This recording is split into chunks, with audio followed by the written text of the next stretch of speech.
Hi, hello, welcome back to my channel. If you're new here, hey, my name is Chantel. In this video, we're going to talk about the 13 books that I read in October. Let's get right into the video. First and foremost, let's go over a few stats. So yes, I read 13 books in October. It's a win. I originally put my goal down as 8, bumped it up to 11, and settled on 13. And today I'm filming on October 31st, last day.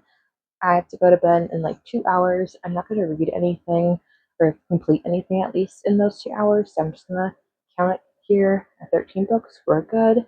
So I hit my goal there. I read just under 4,000 pages, 300.98 thousand pages, which is again really, really good. I feel like that's a pretty consistent amount for me, at least. If I'm not always reading a lot of books a month, a lot of times the books I am reading are a lot longer. So that's cool. And then I read one audiobook, and that totaled 8 hours and 9 minutes.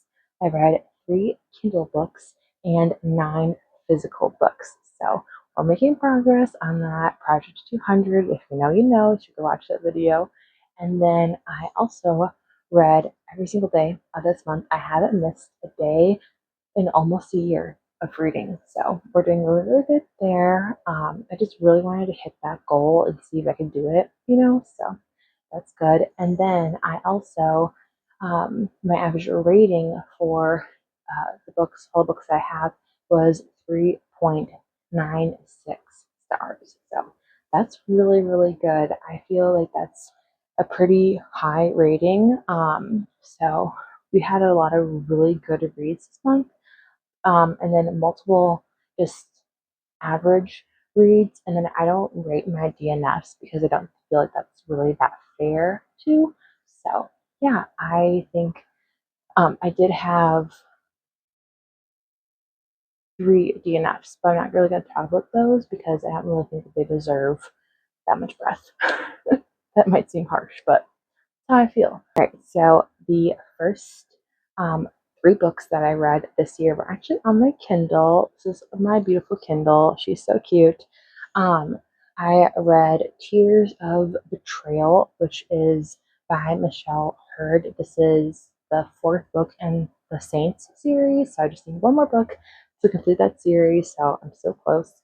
I gave this one a 3.5. I kind of give those books, at least in the series, that average like 3.5 a rating. They're kind of filler or palate cleanser kind of books, if you will. They're nothing too gripping, too exciting. I mean, they are exciting in the sense of like they're mafia in a sense, but they're not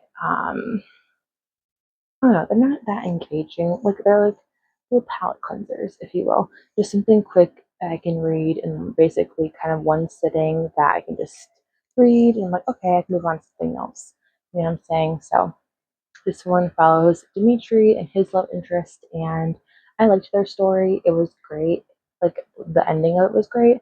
The build up to their love was um I actually feel like this one was more realistic than the other ones. I did like that she really battled with this, like, oh my goodness, I'm taken from my home, who are you kind of thing, versus a lot of the other love interests. I feel like they have just kind of fallen in love super quick, and this one was a little bit less. So I liked that.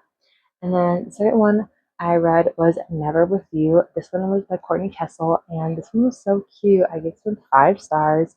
Don't ask me to tell you the names of the 2 main characters. I don't remember. I just remember that this one was so cute. I just really liked that it was kind of, it was a workplace romance, but at the same time it had that like adventure aspect of that, because they went on a vacation together for like their workplace, but it wasn't like a vacation, they were working. But it's like they're in charge of work incentive trips. Like that's their job, right? So that part was really fun. I liked the fake dating aspect of it. I really liked how um whatever his face's name, how he truly really, really liked the main character even before she realized that he did. And he was kind of a jerk a little bit. He was kind of arrogant and annoying, but he really was just trying to impress her. And I don't know, I loved his pining. That was so good. And then I read Death Row by Freema McFadden. This was a 4 stars. Freema McFadden is really hit or miss for me. Some of her books I love. Some of her books I'm like, I DNF. Actually, one of the books that I attempted to read this month was The Tenant, and I think I got like 60 pages in, and I was like, I already know where this is going because I feel like it's kind of the housemaid regurgitated, and I was right. So there's that. But yeah, I actually so then technically I DNF'd 4 books this month. But anyway, I read Death Row. This was just a very short novella. I think it was like 70 pages, and it was really good for what it was for being so short. I kind of like how the ending is a little open ended in the sense that we don't really know, like, it could have like I think 2 or 3 maybe possible endings of what it meant. So I did like that. It made me think, like, and I have my own personal conclusion of what I think it is. I'm not going to share it here because I don't want to spoil anything, but that was pretty good. It did have me a little like at the end there, so that was fun. Then I had my first physical read of the year. This is Bride of the Shadow King by Sylvia Mercedes, and this book is beautiful. Okay, this might be one of my favorite books of the year. I am not lying, I'm not exaggerating. This book was perfection. I adored this book. I am currently reading the second book in the series, which is Vowed of the Shadow King, and that one so far is also gearing up to be at least a 4.5, if not 5 stars as well. I'm really hoping this is a full 5 star series because it's so good. This one follows Fairine and King Vor, and basically she's the oldest daughter, and she's kind of just a castaway because of her God's gift. And it's like the whole thing. You have to read it to know truly what all that means. But he is part of the Trolldefolk, and basically they're they're trolls, but it's like almost used as like a slur in their culture. So like you wouldn't call them trolls.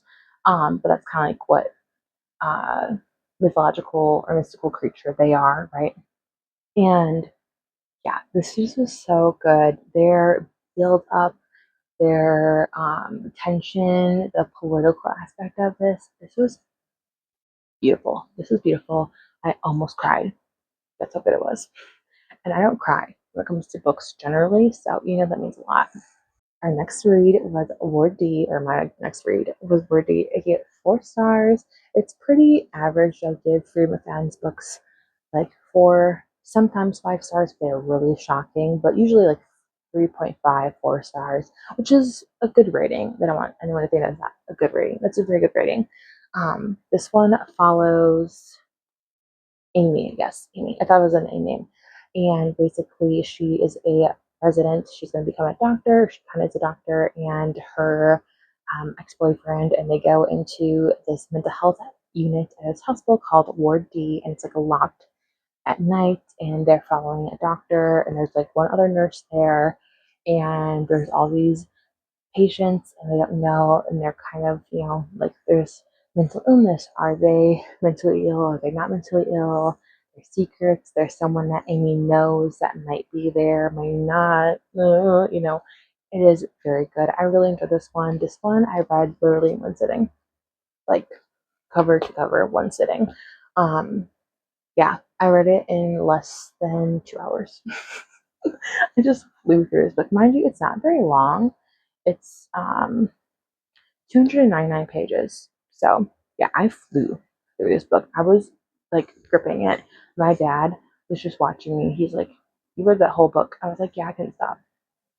Then I read Savage Lover by Sophie Lark. This is the third book in the Brutal Birthright series. This was not my favorite. I gave this one 3 stars. It was okay. It was good. It just wasn't the perfection that was Stolen Air and Brutal Prince. Those books were phenomenal. Those books were so good. Those actually made me feel something towards the situation, towards the characters, the family.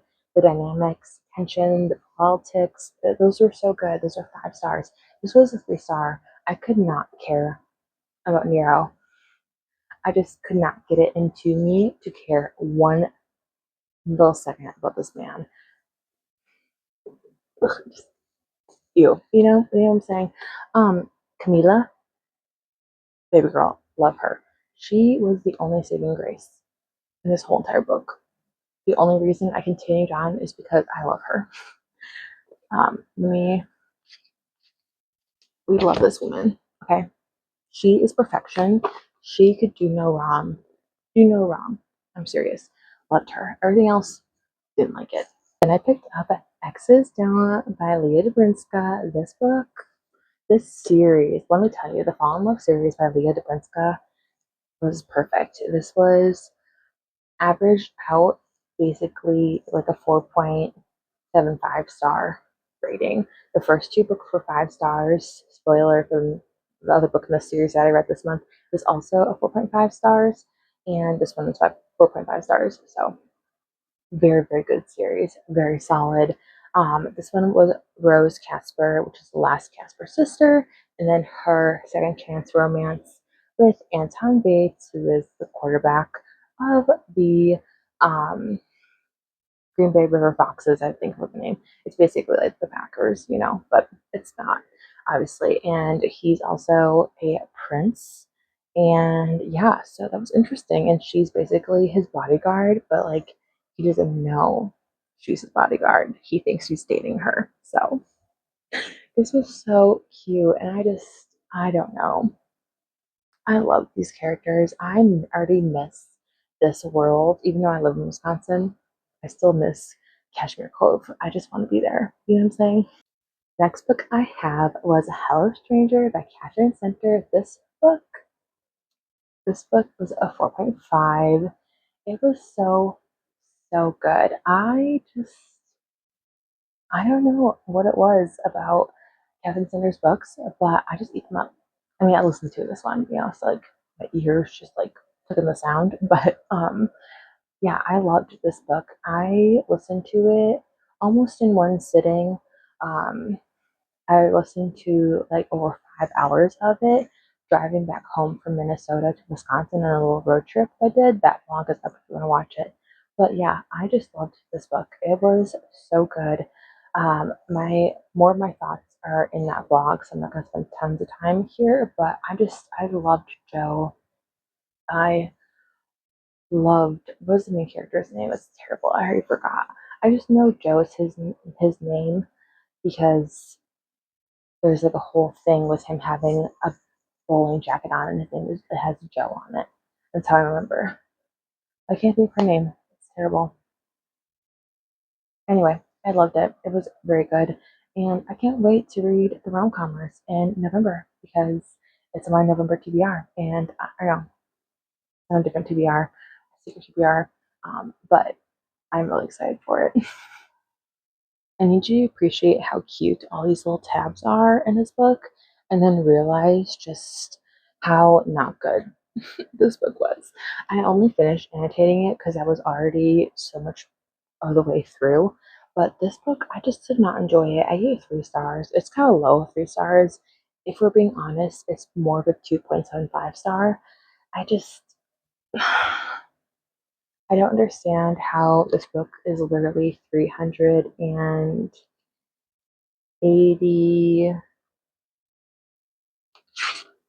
pages and I still didn't care about any of the characters. That's tough, bro. That's so tough. Anyway, yeah, I don't know if I'll pick up Olivia Dade again. I just really didn't care for it. The writing was okay. The characters, it was a little bit of an eye roll. But then the day was saved. Don't you worry, because I read Bride by Allie Hazelwood, and this book was so good. This was a 4.5. I did have to skip some scenes, but it was so good. I loved Lo and Misery. They were just such a good couple. I don't know. I want to reread this book already. I just really love their dynamic, how they learn to trust one another. I have never really seen a werewolf and vampire romance before, so this was a first that I've seen, at least to me. And that I read a lot of werewolf or vampire romances, but this was very good for paranormal. Usually they can be a little bit on the cringe side, but this was beautiful. This was beautiful. I loved it. Then I read Grimstone. I just Sophie Lark's books are so hit and miss, and I just don't like that. I will read Monarch to complete the trilogy, don't worry, but this one was not my fave. I just really didn't feel connected to either Remy or Dane. I kind of felt like all they had going for them was the fact that they were like, you're hot to one another, and that was it. And I kind of wish um, one of the characters in here. I can't say really a whole lot. I will say he. I wish he would have gotten more redemption in the end for things that happened in the past. That's all I can say. If you know, you know. But yeah, I don't know. I just like the atmosphere of it being like gothic Jane Eyre, Rebecca, that kind of thing. Those vibes, those are really, really good. The actual story, not my fave. Yeah, I don't know. I think I will like Atlas's book better because even though he was only in, I think, one chapter, maybe two chapters, he was already better than Dane. So there's that. But then I didn't feel that bad about my reading month having a couple of 3 stars because this one was another 4.5 star, which I already said. But this is Prose Down by Lita Brenska. This one was so cute. This was so, so cute. I loved this book. Oh, Holland and Mallory were such good characters on their own, and when they were together, it's such a good, compelling couple. I really, really loved how strong Mallory was just on her own. And although she was strong, she also showed signs like weaknesses that she wasn't just perfect. And I like that. I like that she wasn't perfect. I love that Holland had his own struggles, and we learn more about them towards the end of the book. And I don't know. I loved how his relationship with his brother Mac from the first book was really worked on in this book, and I loved found family. I didn't love everything about the reality TV show aspect of this book. I kind of feel like the MEM portion in the ending, like the climax portion, was kind of wrapped up a little quickly. It was a little convenient. Other than that, this book was very, very good, and I really, really enjoyed it. I would definitely recommend Leah Dobrinska's either her mysteries or her romances. Pretty much anybody. They're so solid. They're whether you're 16, whether you're 80, whether you're somewhere in between. These are so good. Then I read It Happened One Summer. This wrap up will actually be in another vlog that's coming later on. So I'm not gonna spend too much time on this. But I gave this one, would I give it 3 stars? 3 stars. I should know. I finished it yesterday. I just really don't care that much about this book. I just kind of feel like Piper and Brendan were the worst parts. Um, this book was about them. Everything else, the minor characters, the plot, or like the setting thereof, that pretty much everything else was good. The actual main characters, eh, eh. I liked Piper more than I liked Brendan. I think like he was grumpy, and I don't mind a grumpy character, but I still like the whole will they, won't they thing. That like the miscommunication towards like the ending portion of it and everything was just so stereotypical of a romance that it made me kind of roll my eyes because I feel like Tessa Bailey is known for these like everyone's like, oh my god, Tessa Bailey, we love her. And I just like I've read 2 of her books now, and each book I felt like, okay, are all of her books miscommunication trope? Because 2 out of 2 so far, and I'm reading another one, spoiler. Um, and I'm sure I could bet money on it that it's going to be another miscommunication trope. And I just feel like it's a little lazy. I don't know. I don't know. I just maybe I've read so many other books that didn't have a second act or third act breakups, or the miscommunication trope wasn't like this, like how this was done. That I'm just kind of like, okay, the way this was done felt a little lazy. I'm sorry. I probably will get flack up for that, but I really don't care. I don't know. Yeah. I'm trying to think of another book that we could have that I've read that has miscommunication in it, but still is like a really good, healthy, like they come together in a healthy way. They don't just like go to bed, you know?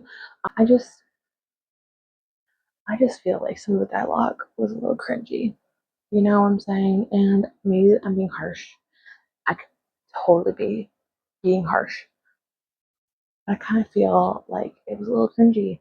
And there are people on Fable, at least that I read some of the reviews, and they agreed the dialogue was a little cringy. So I'm like, okay, I'm not alone, at least. It makes me feel a little better. But yeah, I'm kind of sad that we ended on a 3 star. But we had so many 5 stars or almost 5 stars, 4.5 stars, that it made up for having a few 3 stars. And then we had a few, 3.5, 4. So I think overall it was a super, super good reading month. And I'm so excited for November. I think November is going to be one of my better reading months, at least, because I don't have that many weekend plans besides working. So I can just chill after work and read books if I want to. So, yay, I'm so excited. Anyway, I hope you enjoyed this video. If you did, feel free to comment, like this video, share, or subscribe, or do all 4 things if you really want to, if you haven't already subscribed. And I will see you in the next video. Thanks for watching. Bye.